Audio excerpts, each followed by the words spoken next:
Hello बच्चों। देखो आपके सामने ये जो क्वेश्चन है ना, ये पैराग्राफ आपके सामने दिया हुआ है। ये जेई एडवांस 2017 का पैराग्राफ है। इस पैराग्राफ से रिलेटेड दो क्वेश्चंस पूछे गए थे। क्वेश्चन नंबर 17 आपको दिख रहा होगा, क्वेश्चन नंबर 18। क्वेश्चन नंबर 18 का जो करेक्ट ऑप्शन है वो आपके सामने भी यहाँ पे दिखाया है। करेक्ट ऑप्शन है यहाँ पे ए। लेकिन क्वेश्चन नंबर 17 इसको बोनस किया था, और बोनस करने का रीजन ये था, क्वेश्चन में कुछ गलती नहीं थी, एक्चुअल में जो करेक्ट आंसर है ना वो कोई भी ऑप्शन है ही नहीं। तो आज हम इसी पैराग्राफ पे बात करने वाले हैं, और क्वेश्चन नंबर 18 भी हम सॉल्व करेंगे। क्वेश्चन नंबर 17 के बारे में बात करेंगे कि इसका करेक्ट आंसर क्या रहेगा, किस वजह से इसको बोनस दिया गया था।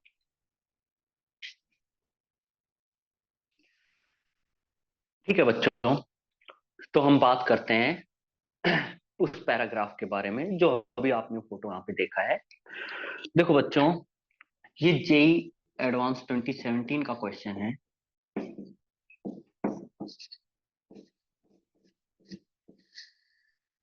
और इसमें जो अपने को सेकंड डायग्राम दिखाया था ना, हम उसी से समझने की कोशिश करेंगे। एक्चुअल में हो क्या रहा है, जो फिंगर है, तो रिंग इस तरीके से है, ऐसे यहाँ पे इस तरीके से, और ये फिंगर स्मॉल आर रेडियस के पाथ पे रोटेट कर रहा है। ठीक है। और अपने को ये बोला है कि फिंगर और रिंग के बीच में कोई रिलेटिव मोशन नहीं है। कहने का मतलब है फिंगर का जो पार्ट रिंग के जिस पॉइंट के टच में है हमेशा उसी के टच में रहने वाला है। तो इसको सेकंड डायग्राम से हम समझते हैं। जो अपने को दिया था उसमें रिंग को ऐसे बनाया है, इस तरीके से। ये जो भी प्लेन है ना, हॉरिजॉन्टल प्लेन, इसको इस तरीके से मैं बोर्ड पे बना रहा हूं, जो सेकंड डायग्राम है अपना। और इस इंस्टेंट पे ना फिंगर यहां पर है, यहां पे। ठीक है। फिंगर के लिए अपने को ये डॉटेड पाथ दिया हुआ है, स्मॉल आर रेडियस के इस पाथ पे ये ऐसे चलने वाला है। ठीक। अब आप इसके मोशन को समझने की कोशिश करो, रिंग के मोशन को।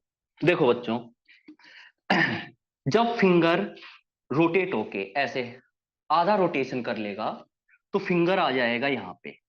ठीक है। तो ये डायग्राम में नीचे बना रहा हूं, इसके जस्ट नीचे फिंगर अभी यहाँ पे आ जाएगा। और ये फिंगर का ऐसे ये डॉटेड पाथ ये मैं बना देता हूं, सर्कुलर पाथ है ये, इस तरीके से। और अपने को पता है कि रिंग का ये जो पॉइंट है ना, ये वाला जो पॉइंट है, ये हमेशा फिंगर के कांटेक्ट में रहने वाला है। फिंगर के कांटेक्ट में हमेशा यही पॉइंट रहेगा। ये इस क्वेश्चन में अपने को दिया हुआ है। तो कहने का मतलब है जब फिंगर रोटेट होके आधा रोटेशन के बाद यहां पे आ जाएगा, तो ये वाला पॉइंट है, ये भी रोटेट होके यहाँ पे आ जाएगा। तो कहने का मतलब है वो आ जाएगा यहाँ पे, और बाकी का रिंग कैसे बन जाएगा, आधा रोटेशन हो गया है ना, इस तरीके से। ये हो गया है रिंग आधे रोटेशन के बाद। फिर क्या होगा, ये आधे रोटेशन के बाद वापस फिंगर यहाँ पे आ जाएगा, और रिंग का शेप भी बिल्कुल वापस से, रिंग का पोजीशन वापस से ऐसे हो जाएगा। तो कहने का मतलब है दोनों ring and finger equal time में एक रोटेशन कंप्लीट कर रहे हैं। इसका मतलब है दोनों का एंगुलर वेलोसिटी इक्वल होना चाहिए। अपने को पता है दोनों के टाइम पीरियड इक्वल है, और एंगुलर वेलोसिटी ओमेगा क्या रहता है, 2 पाई बाय टाइम पीरियड। तो अगर टाइम पीरियड इक्वल है, इसका मतलब है एंगुलर वेलोसिटी भी दोनों के इक्वल होनी चाहिए। तो कहने का मतलब है अपने को रिंग का एंगुलर वेलोसिटी पता चल गया है। एंगुलर वेलोसिटी ऑफ रिंग किसके इक्वल आएगा, एंगुलर वेलोसिटी ऑफ फिंगर, और वो अपने को दिया है ओमेगा नोट। एक तो अपने को ये बात पता चल गई है। दूसरा अपने को बोला है कि जो रिंग है ना, ऊपर नीचे नहीं, इसका मतलब है वर्टिकल डायरेक्शन में कोई मोशन नहीं है, तो वर्टिकल डायरेक्शन में नेट फोर्स 0 होना चाहिए। अब आप समझने की कोशिश कीजिए, जो रिंग है ना ये इस तरीके से है यहाँ पे, और फिंगर यहाँ पे है। ये वाले क्वेश्चन में देखो आप, तो इस पे एक तो नीचे की तरफ फोर्स लगेगा रिंग पे, mg ग्रेविटेशनल फोर्स। और इस वाले डायग्राम में अगर हम देखेंगे, तो ये जो रिंग है इसको मैंने यहाँ पे ऐसे बनाया है। तो जो फोर्स नीचे की तरफ लग रहा था वो इस वाले डायग्राम में अगर मैं बोर्ड पे बनाऊंगा तो वो फोर्स किधर आ जाएगा, अंदर की तरफ। तो रिंग पे एक तो फोर्स लग रहा है अंदर की तरफ, mg, वर्टिकली डाउनवर्ड डायरेक्शन में। अब इसको बैलेंस करने के लिए कोई ना कोई फोर्स तो ऊपर होना चाहिए। उसके लिए अपने को क्वेश्चन में दिया था कि फिंगर और रिंग के बीच में वहां पे सफिशिएंट स्टैटिक फ्रिक्शन है। ठीक है, इसका मतलब है फ्रिक्शन रिंग को नीचे नहीं जाने देगा, ग्रेविटेशनल फोर्स जो नीचे की तरफ पुल करेगा ना रिंग को, तो फ्रिक्शन उसको बैलेंस करेगा। तो कहने का मतलब है फिंगर और रिंग के बीच में जो फ्रिक्शन है वो कहां पे है, ऐसे बाहर की तरफ, वर्टिकली अपवर्ड डायरेक्शन। इस डायग्राम में क्या हो जाएगा, बाहर की साइड, आउटवर्ड्स। और ये कैसा फोर्स लगा है, स्टैटिक फ्रिक्शन। और अपने को पता है स्टैटिक फ्रिक्शन mg के इक्वल होना चाहिए, वरना क्या हो जाएगा, अगर mg के इक्वल नहीं हो पाएगा तो रिंग नीचे गिर जाएगा। क्वेश्चन में अपने को दिया है वो ऊपर नीचे नहीं चल रहा है, ये अपने को बात पता चल गई है। ठीक है, अब अगर आप सिर्फ इस रिंग के पे बात करो ना, तो इस रिंग पे क्या क्या फोर्स लग रहे होंगे, ये दो तो हमने बात कर लिया है। और एक ये फिंगर के कॉन्टेक्ट में भी है, इसका मतलब है नॉर्मल फोर्स भी आएगा। और नॉर्मल फोर्स कैसा रहता है, हमेशा ऐसे पुश करता है। तो फिंगर जो रिंग पे फोर्स लगाएगा, ये वाले पॉइंट पे इधर लगाएगा ऐसे, अवे फ्रॉम फिंगर, इस तरीके से लगता है नॉर्मल फोर्स। ठीक, अब देखो बच्चों, सबसे पहले हम क्वेश्चन नंबर 18 सॉल्व कर लेते हैं, जो बिल्कुल करेक्ट था, ऑप्शन ए जिसका सही था। देखो आप, अगर आप ध्यान से देखोगे तो इस टाइम पे आधे रोटेशन के बाद जो रिंग का सेंटर पॉइंट है ना, ये यहाँ पे आ गया है। सेंटर पॉइंट कहने का मतलब है centre of mass centre point पे ही रहता है, यहाँ पे आ गया है। तो आप ध्यान से देखिए, एक्चुअल में यहाँ पे ये जो पॉइंट दिया था ना, इस सर्कुलर पाथ का जो सेंटर था, इसका रेडियस तो है स्मॉल आर, और रिंग का रेडियस अपने को दिया है कैपिटल आर। ठीक, अगर आप ध्यान से देखोगे तो आपको पता चलेगा कि फिंगर है ये इस वाले पॉइंट के अबाउट क्या कर रहा है, सर्कुलर मोशन कर रहा है। और अगर आप रिंग के सेंटर ऑफ मास को ध्यान से देखोगे तो सेंटर ऑफ मास भी इसके अबाउट क्या कर रहा है, सर्कुलर मोशन कर रहा है। ठीक है, इस रिंग के जितने भी पॉइंट्स हैं, आप ध्यान से देखना, इस रिंग के जितने भी पॉइंट्स हैं ना, वो इसके अबाउट क्या कर रहे हैं, सर्कुलर मोशन कर रहे हैं। अगर मैंने ये आधे रोटेशन के बाद का डायग्राम बनाया है ना, तो मैं 1/4 रोटेशन होगा उसका भी एक डायग्राम बना के आपको दिखाता हूं। ये सेंटर पॉइंट तो यहीं पे रहेगा, यहाँ पे, अच्छा इसमें दिख नहीं रहा है, मैं इस साइड बना देता हूं। ये जो सेंटर पॉइंट है ना, ये तो यहाँ पे रहेगा। ठीक है, और आधे रोटेशन के बाद ये फिंगर यहाँ पे आ जाएगा, यहाँ पे आ गया है, और ये इसका सर्कुलर पाथ। और अपने को पता है रिंग का ये वाला पॉइंट जो फिंगर के कांटेक्ट में था, हमेशा फिंगर इसी पॉइंट के कांटेक्ट में रहेगा, तो ये वाला पॉइंट आ जाएगा यहाँ पे। ठीक है, और ये वाला पॉइंट यहाँ आने का मतलब है ये वाला पार्ट ऐसे ऊपर चला जाएगा, और ये ऐसे बन जाएगा।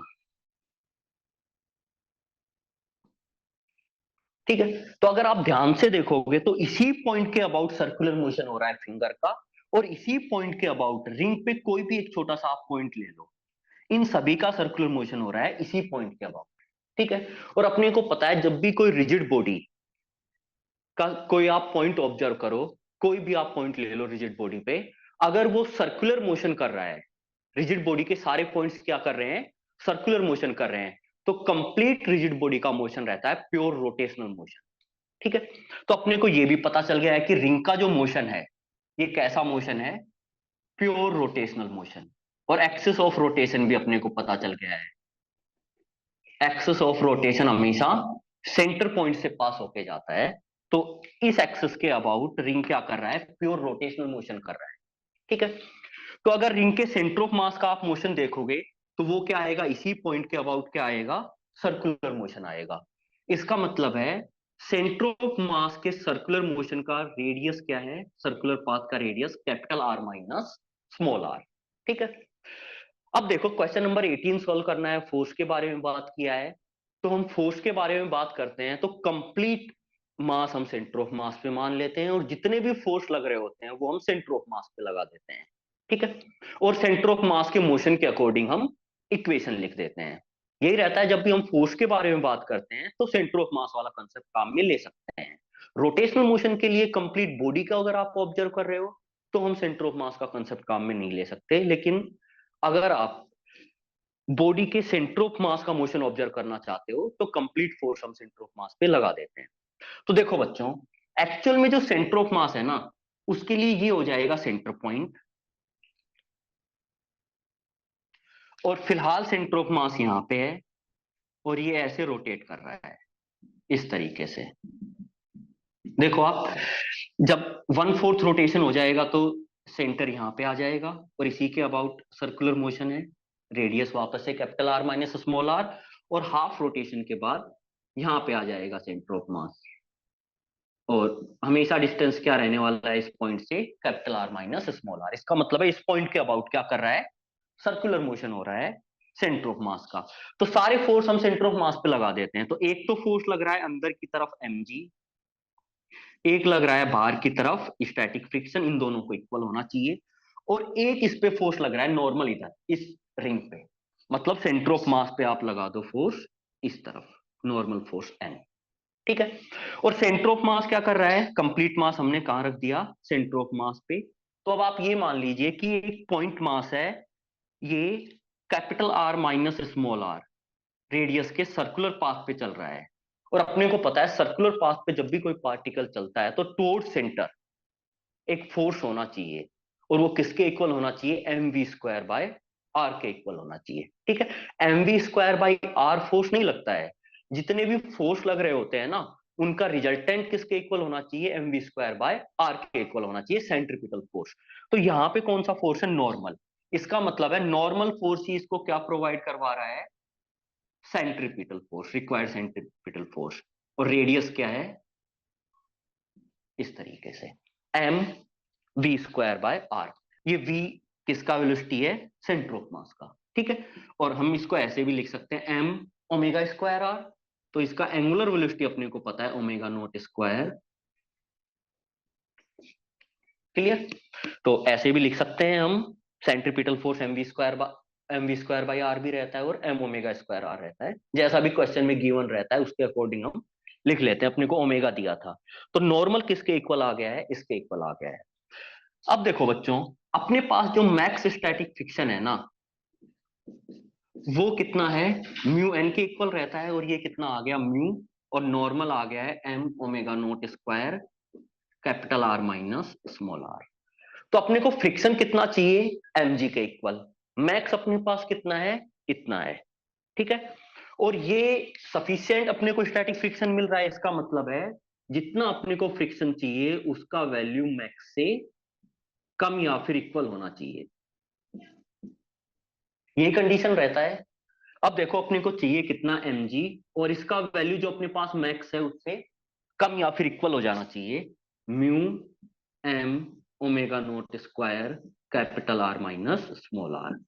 तो यहां से आप सॉल्व करोगे तो ओमेगा नॉट का वैल्यू आपको मिल जाएगा greater than equal to root g upon mu into capital R minus small r, जैसा आपने को क्वेश्चन 18 में दिया है। ये ऑप्शन ए है, और ये बिल्कुल करेक्ट है। इतना सब कुछ समझ में अगर आपको आ गया है तो फिर आपको ये भी समझ में आ जाएगा कि क्वेश्चन नंबर 17 बोनस क्यों हुआ था और उसका करेक्ट आंसर क्या है। क्वेश्चन नंबर 17 है, रिंग का काइनेटिक एनर्जी कितना है। ठीक है, अगर आप रिंग का मोशन देखोगे तो ये कैसा है, प्योर रोटेशनल मोशन, किस एक्सेस के अबाउट, ये वाले एक्सेस के अबाउट। इस डायग्राम में देखोगे तो, इसमें देखोगे तो ये एक्सेस हो जाएगा, इस वाले डायग्राम में ये वाला एक्सेस। ठीक है, तो प्योर रोटेशनल मोशन में अपने को काइनेटिक एनर्जी लिखना है, सिंपल सी ये बात है। और अगर आपने अच्छे से पढ़ के रखा है तो आपको ये भी समझ में आ जाएगा कि प्योर रोटेशनल मोशन में जो काइनेटिक एनर्जी रहता है वो आता है हाफ आई ओमेगा स्क्वायर के इक्वल। ठीक है, तो यहीं पे हम सॉल्व कर लेते हैं अभी।